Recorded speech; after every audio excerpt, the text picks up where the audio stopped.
A porn star is the perversion of the classical muse. The difference between a porn star and a muse is in the muse's restraint, deliberately gating what may drive a man to work harder to transcend of himself in order to access. So what does this mean when viewed metaphysically, especially for growing boys and the greater good of our civilization? By definition, a muse is the goddess or the power regarded as inspiring a poet, artist, thinker, warrior, or any of the like. Stemming from Greek mythology, a muse plays a critical role in a man's meditative inspiration, driving the entire direction of a civilization's development. When properly inspired by a classical muse, a man will dig deep within himself to build cities, win wars, master skills, and find the strength to overcome indescribable pain and struggle to earn her attention, respect, and affection, to be worthy of her. Almost all of civilization's progress is the indirect manifestation of men's journeys to become worthy of their respective muses. For a classical Norse historical example, King Harald unified all of Norway simply to earn his muse's affection. Thousands of years of Scandinavian peoples infighting, slaughtering each other in droves for what we'd now think of in hindsight as petty farm disputes, put to an end under a unifying single ruler, achieved as the indirect manifestation of one man's journey to gain entry through a muse's sexual gateway. William Wallace declared war against all odds simply out of the emotional potency he felt, catalyzed by the rape and murder of his muse. Even despite being dead, his wife remained in his mind meditatively, the question of whether he was earning her respect in his war for her honor against the English for the sake of Scottish independence being the primary driving factor in what the Japanese would call his secret heart. In not wanting to fail her, not wanting to lose her respect as he believed her eyes looked upon him from the heavens, gave him the inner strength necessary to maintain his masculine frame and legendary character, despite being publicly humiliated and tortured to death by his enemies. This means that a woman's sexual restraint isn't simply about the feelings of a man, but a direct reflection of whether she even cares about civilization itself. The moment a muse removes the gate of her sexual restraint, she allows a man to shortcut his way to sex with her, which is the moment she simultaneously kills that same man's need to try harder to earn it, which is to stifle the building of the city, the winning of the war, the mastery of the skills, and the cultivation of the inner strength the man would need to overcome the pain and struggles of their people. A promiscuous woman, then, is more than just selfish. She is the metaphysical murderer of the classical hero archetype she herself craves deep down, as she demonstrates a lack of understanding of where those masculine heroes even come from, her role in creating them. This is why promiscuous women are ironically most often the same women who will cry out, "Where have all the good men gone?" Women generally have the fundamental understanding that men desire sex. However, from this limited understanding, too often do women reduce the idea of what a man is to the point of objectification, while not realizing how they contradictingly and hypocritically objectify themselves in the process. For instance, let's take a quote from adult film stars like Mia Khalifa. She says, "Men are the easiest thing in the entire world. I have never wanted a man and not gotten him. Do you have any idea how many men have wanted me and not gotten me? There has never been a single man that I've wanted, that I have not gotten because men, they are cheap and easy." Women like Mia Khalifa are literally professional sex objects, and saying so is no insult but a mere statement of fact. So it would make sense why, without an individuated Jungian shadow, she would project men as objectified in her mind.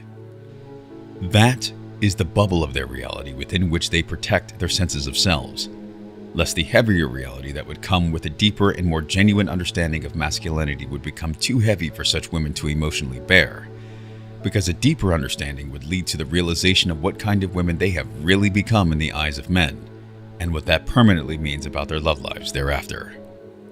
Women like her are what they hate in men, while lacking self-awareness, and it is no coincidence that women like her, while claiming that they can have any man that they want, somehow magically never seem to end up married to the kind of men they want.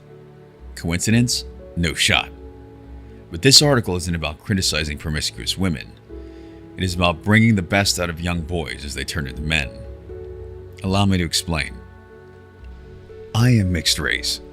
To keep things simple without overcomplicating my story with specific genetic percentages of this and that, my mother was white and my father was black. Meanwhile, no child enters the world despising his mother. Human development just doesn't work like that. Whether a child is of mixed heritage or not, his very biology hardwires him to love his mother. A newborn doesn't attach good or bad labels to white or black. He simply bonds to the woman who bore him, and others who remind him of her. So when that natural attachment is absent, it's usually due to unusual circumstances surrounding the child's birth or upbringing. But as a rule of thumb, children are born predisposed to love their mothers, and by extension, people who resemble them. It's a built-in survival instinct. Now, what does that mean for a boy's psychological and sexual development? Freud wrote about this. Jung wrote about it. Entire schools of psychology have explored the phenomenon. Generally, once boys reach maturity, they gravitate toward women who resemble their mothers, unless some other influence diverts that. In my case, my mother was white, at least by the majority of her genome. She was, in the deepest truth, a daughter of the West. She raised me on rock and roll, on hair metal like Guns N' Roses, and in a predominantly white community.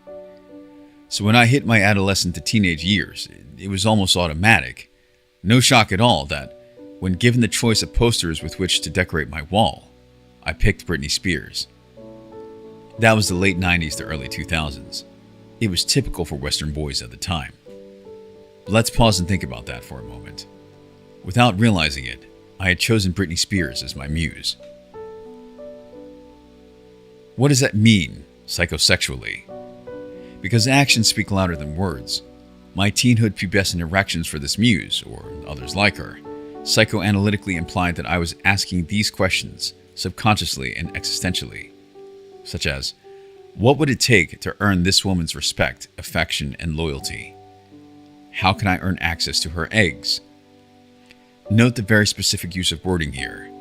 Earn access to her eggs and earn her respect, affection, and loyalty, which then implies so much else about the trajectory of my and millions of other boys' development throughout the process of answering those and the following questions. If the key pillars of masculinity are to provide, protect, and advance one's civilization, then to which civilization does this muse, Britney Spears, belong? Who are the people you need to protect? Who are the people you need to provide for? Who are the people you devote your best masculine traits to advancing? And what about this muse, Kate Beckinsale from Underworld? Or this one, Nicole Kidman from Jimmy Choo? Their vague phenotypic resemblance to my mother meant that my sexuality was growing naturally and healthily for a young heterosexual boy. These women were realistically unattainable for me at that age, not only due to the massive age gap, but also because of practical proximity and socioeconomic factors.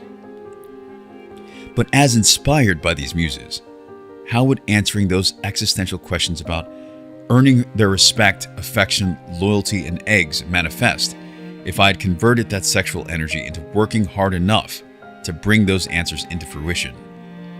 My testosterone would drive me into the perspective that barriers like socioeconomic factors are merely obstacles to be overcome, not excuses to give up, which would then mean embodying the spirit or archetype of a masculine conqueror of such obstacles.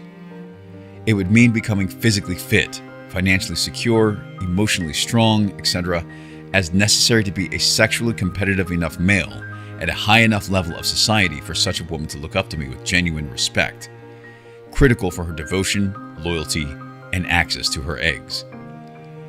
To do that would mean providing such genuine sustainable value to her, our people, advancing the civilization in the ways contextually correct for me. But what is the difference between that and a fetish of objectification? Fetishes are the perversion of desire, akin to porn stars being the perversion of the classical muse. Fetishes occur when the positive and natural, psychosexual, generationally cyclic effect of the muse, critical for the advancement of society, is broken. Fetishes are generally manifestations of rerouted sexual energy wrought from trauma, often an attraction devoid of the shadow of its responsibility. With that said, on the paternal side of things, before he died, my biological father was deliberate in how he lived and what future he envisioned for me. He was not naive. He knew exactly who he chose to procreate with and why. He understood the kind of environment he wanted for his son. He had been a kingpin drug dealer, sharper than most of the men around him, but he despised what he had become to survive in that world. He did not want me to inherit that life, or even be anywhere near it. He might not have rejected all black people, but he rejected the mainstream black culture that had shaped him into what he was. He was a complicated man, brilliant, private, hard to read. But I know this much. My early life wasn't left to chance. Both he and my mother intended for me to be raised outside of the orbit of his culture. I know it because of the letters he sent her, which I later discovered had been burned by my stepfather. He wasn't trying to breed out white people. Instead, his mindset was, I am inspired by this kind of beauty, and I don't want my son to end up like me, or worse, like the pawns I'm surrounded by. But then, he was murdered. And in losing him, I was struck by the very culture he had wanted me to avoid. That wound shaped me. So from the beginning, it wasn't just me. My mom and my dad too, none of us wanted me pulled into mainstream black culture. Meanwhile, at 4 years old, all I could think about was being strong for my mother in my father's absence. Watching her collapse after hearing he was killed was one of my first searing memories. Fast forward a decade. My mother, with her options narrowing, never remarried, though the man she chose reminded her a little of my father, but without his depth, intelligence, or accomplishments. And he knew it. His insecurities infected the house. He also carried a deep resentment toward whites. Unlike my father, who had kept his intellect intact while navigating black masculinity, this man was eaten alive by inferiority. He despised whites and being reminded of them, by me, my mother, by anything. Anything stirred his rage. Now, back to my teenhood choice of Muse, the Britney Spears poster. I had chosen it innocently, simply because I thought she was pretty. But to my stepfather, that was a test that I had failed. He punished me harshly for preferring the European blonde, forcing me to pick another poster I hadn't even considered. Eventually, I negotiated my way into hanging a picture of Ali Laundrie, but only because she looked dark enough in that specific photo to not appear white, while her name Ali could be used to convince him that she was Arabic or something. His punishment was severe, and the memory of it stayed buried for years.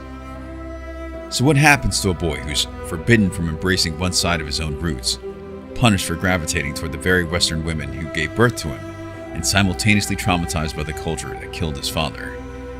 That energy has to find an outlet somewhere. For me, it internalized into an obsession with Asian aesthetics. My grandmother's influence, her decor, my video games, school peers, all of it funneled that repression somewhere vaguely acceptable. Skip ahead. After military service, I confronted both my mom and stepfather about the past. By then, I'd healed many wounds, but scars remained. And though I was freer, it was still taboo to admire anything European or of European descent. I was, in a sense, a closet European. But was that something to be really ashamed of? Or was it part of my natural design, brought out of the closet the moment certain wounds were healed and self-love and respect were developed? In China, while teaching, I told students a lighter version of my childhood. One boy raised his hand and said, "I envy you. I don't understand why you think it's bad to be white. If I were you, I'd go to Europe." That moment hit me hard. Mainland Chinese don't exactly hate whites. They envy the West while their true resentments are focused more on the Japanese. Hearing that boy admire my story forced me to see myself differently and heal my psychosexual trauma as a result.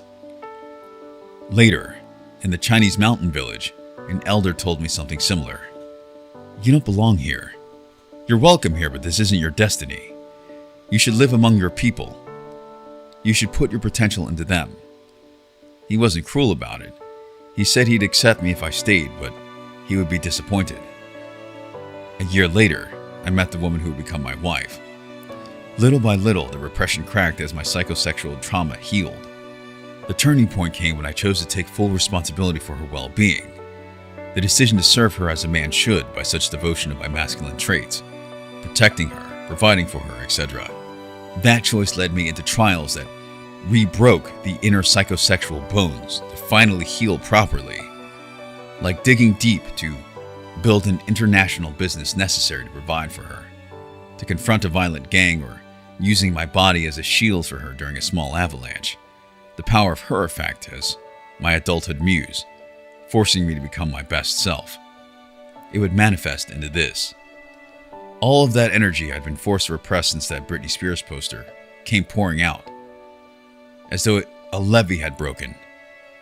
I released that energy and put it into my wife and the family we've built, as well as my mission and vision for life. There's an understandable push against porn in our modern society, one that I agree with. However, we should never forget that there's a difference between a classical muse and a contemptible porn star.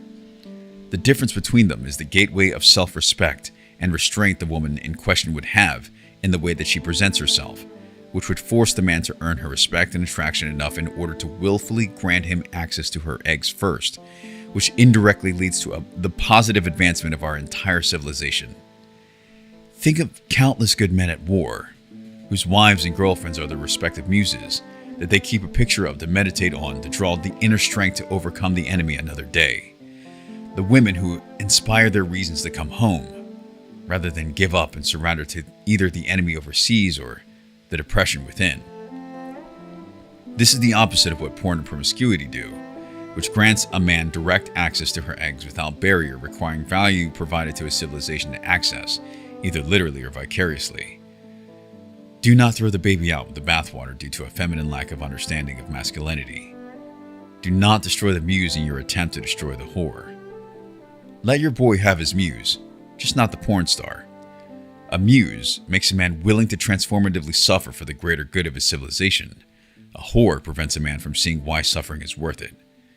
A muse catalyzes a man into harnessing, mastering, and transmuting his sexual energy. A whore tempts him to waste it. Let your boy have his muse so that she may inspire him into becoming a man. It is from muses that heroes are born.